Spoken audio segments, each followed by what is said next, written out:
What a game for Jaxson Dart and the New York Giants. Everything that needed to go right went right.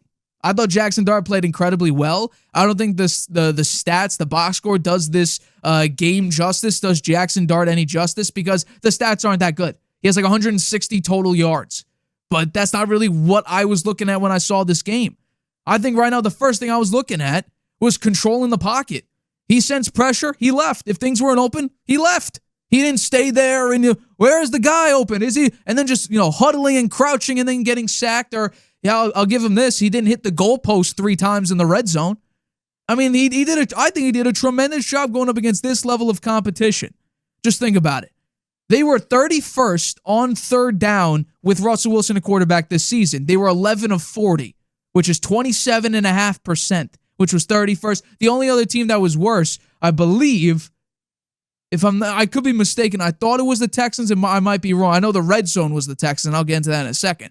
In this game, Jaxson Dart led this offense. They were 7 and 15, 11 and 40, 27.5%, 7 and 15 in this game against a Chargers defense led by Jim Harbaugh with some serious playmakers. Jaxson Dart operated beautifully, getting it to the open guy. And we're talking, this is 2.5 quarters without Malik Nabers, who tore his ACL. So he was doing it, honestly, with a pretty high level of adversity because he didn't have the number one threat that the Giants have. They didn't have the number one playmaker. And that's kind of what I want to see. A lot of these guys, Brock Purdy, a lot of these young guys who have a lot of these really high talented players is like, okay, well, what happens if they're not there? How will you perform? Well, we just saw that. Jaxson Dart, first ever start in the NFL without the number one guy on offense for them. What does he do? Operates pretty nicely. Again, the stats aren't there. You can't look at the stats for this game. You got to look at how efficient was he, how effective was he. The opening drive, he was probably as perfect as you could be, on script with Brian Daboll. He ran it a couple times. The Chargers one time only rushed 2. What did he do? Step up in the pocket, draw the 2. For some reason, they had like 2 quarterback spies or really close zone defense routes. He just stepped up in the pocket, made a very nice throw, kept the chains moving. They rushed 4, sensed pressure. What does he do? Runs it 15 yards for his first NFL touchdown. He looked poised in the pocket. I think he played really, really well. And ultimately, the Giants' defense, which was a big disappointment this year, so far in this game, they did incredible. Now, Joe Alt went down, so maybe it's an asterisk there. That maybe not. But ultimately, they did a tremendous job. Dexter Lawrence nearly had a pick 6 in this game. Abdul Carter had 8 pressures. He had 5 QB hits and 3 hurries. The defense played well. Phillips had 3 pass breakups. He did really, really well in this game. So I think right now I was incredibly impressed with Jaxson Dart. And I think that this is a really, really bad look. Really bad look for Russell Wilson. Because while the red zone offense is still absolutely horrific, dead last in the NFL, which is terrible because before this game, the dead last team in the red zone was the Houston Texans at 0-4 in the red zone, 0%. Somehow the Giants were able to surpass that in this game because the Texans scored a couple times in the red zone against the Titans, which raised their red zone percentage. The Giants still have the worst. They're 4 of 15 in the red zone, 26.7%. So they need to work on their red zone still. But for a rookie's first ever start going up against a Jim Harbaugh-led defense with Justin Herbert on the other side with Omarion Hampton, with Quinton Johnston playing well, Keenan Allen, I mean, they got some dudes. And you were able to put up this performance, I'm incredibly impressed. I think that one of the situation, and the reason why I say it's a bad look for Russell Wilson is Dart had this big-time run where he's barreling through guys. It got called back due to a penalty. But the spotter in the stands had to take him out for a couple plays. So what do? You have to put Russ in. He's the backup quarterback. The very first play, Russ looks for Daniel Bellinger up the left seam, who's going for a deep ball route. He has, I believe it was Jalen Hyatt at the top of the screen, if you look at the replay, has him wide open on a simple hitch route. What does he do? Look up the seam for the deep ball, and then all of a sudden when it's not there, when he's covered, you see Russ do what he has done all season, crouch and try to figure his way out, and then ultimately he got sacked. And on the very next play after that, it was a check down 4 yards behind the line of scrimmage, which was able to, have an 8-yard gain. But ultimately, Jaxson Dart operated this offense beautifully, able to make second down, third downs into first downs. He did a really, really good job.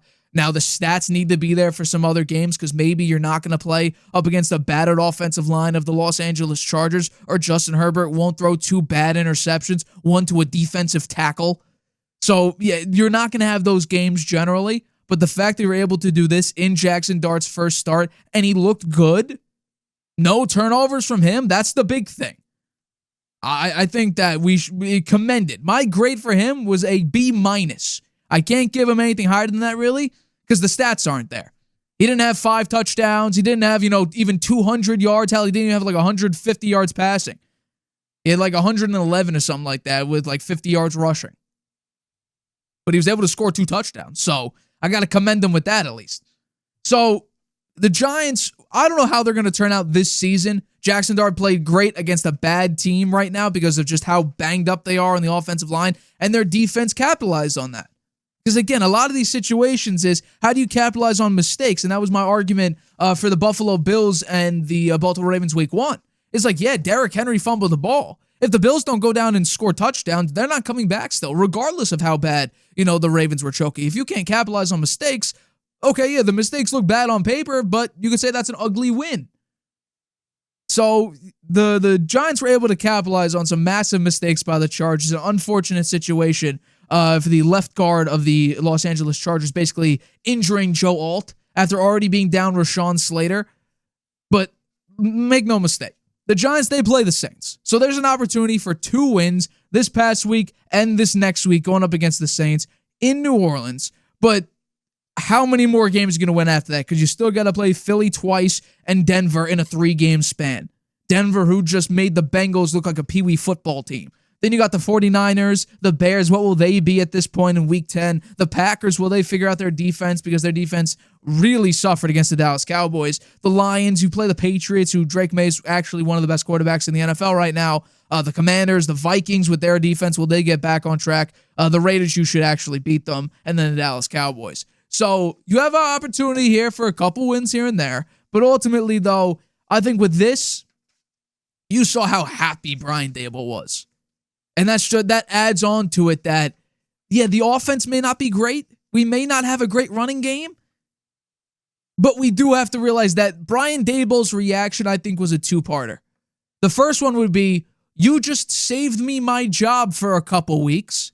And I was right. We should have put you in. Because if Jaxson Dart has a dud game, how many people are thinking that Brian Daboll lives until week 8 or 9 when they go Philly, Denver, Philly, 49ers? They're probably going to get obliterated. Let's be honest.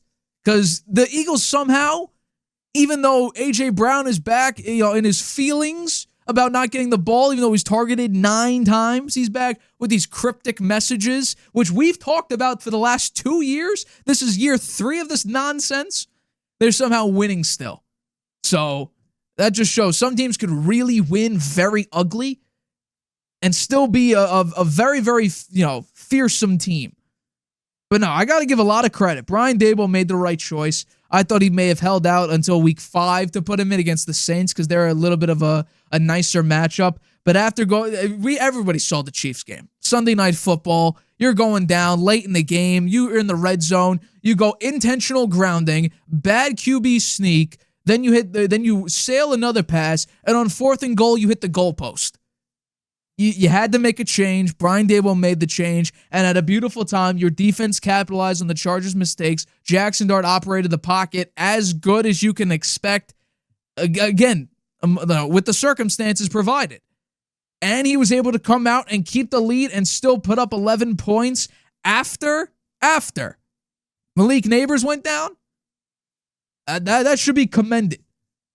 Again, the numbers have to be there at some point. You can't go your entire career throwing up 111 yards passing and 50 yards rushing. 160, 70 total yards is not going to cut it. So, again, B-. You operated very well under the circumstances. You did not lose the game for your team. The right side of the offensive line for the Giants is absolutely terrible. We're talking about 5 pressures allowed of 6 on the offensive line and 4 sacks allowed on the right side of the offensive line. Illuminor and then Greg Van Roten. That's rough. And then John Michael Schmidt also, I believe, had the other pressure as well. So, you got to figure that out. You have to. I don't know if you want to put Evan Neal, although he might be significantly worse. But the left side of the offensive line, John Runyon and then Andrew Thomas did a great job. A really, really good job against the Chargers defensive front. That right side, though, if Jaxson Dart still wants to have a head by the end of the season, I would say try to shore up that offensive line on the right side. Maybe throw a tight end block here and there just to try to slow down the edge rushers. But hey, if you're 31st in third down percentage before this game, and then all of a sudden you go 7 of 15 against a Jim Harbaugh-led defense, what can I say? You did a great job. If you're able to operate the red zone better than what Russ did through 3 games, good. Your red zone percentage increased. So, but barely.